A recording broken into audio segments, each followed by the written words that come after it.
So here we have the Mercedes-Benz A200d on a 67 plate. I'm going to start off firstly by showing you around the outside of the car, and then we'll hop in and run through some controls on the inside. From the outside you can see it's a 5-door car with those black alloy wheels and tinted windows. We're going to start off inside the boot area first. As we approach the back of the car, you can see we have reversing sensors, plenty of boot space along with that 60-40 split folding rear seat should you wish to increase this space even further again. Okay, so we're just going to work our way back around to the front of the car, and then as I mentioned we'll hop in and run through some controls from there. Now that we've done a full circle though, you can see it's in excellent condition the whole way round. Just briefly before we climb in, I think it's well worth seeing the interior from this exterior point of view. There's plenty to run through on the dashboard, so let's hop in and we'll do that now. Okay, now that we're inside the car, we're going to start with the dials. On the left-hand side, first of all, we've got the speedometer and fuel gauge. On the right-hand side, the rev counter and coolant temperature gauge. In the centre, the digital readout for the speedometer. And then beneath that, it will show you what gear this car is in. It's an automatic, so we are in park at the moment, of course.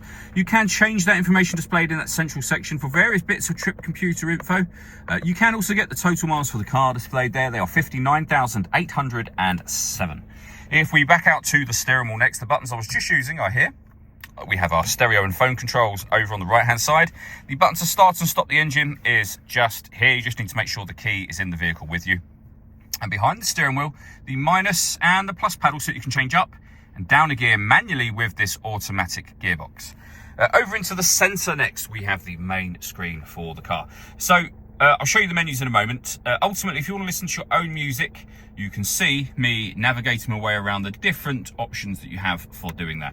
The movement that you see me making is being done using this dial just here. You can, if you wish to, use the buttons. So for example, if I press radio, we are then on the radio menu. This car has got FM and AM radio, as you can see.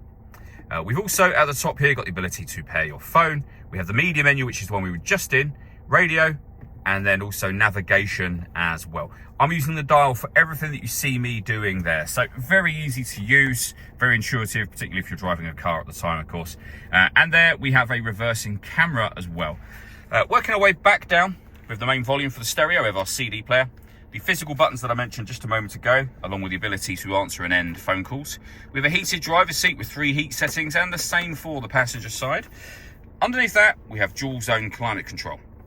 You can adjust the driver temperature and passenger temperature. You can increase and decrease the fan speed. You can determine what direction you'd like the air distributed in.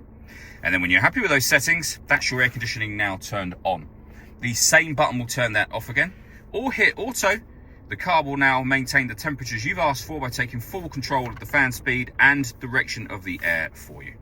You can open this section up. In there we have a 12-volt charging socket and some storage. Even more storage again, and then the 2 cup holders just here. All that leaves me to say is thank you for taking the time to watch this video. If you'd like to come and see the car for yourself and have a test drive, please feel free to give us a call here at Surrey Specialist Cars. We'd love to hear from you.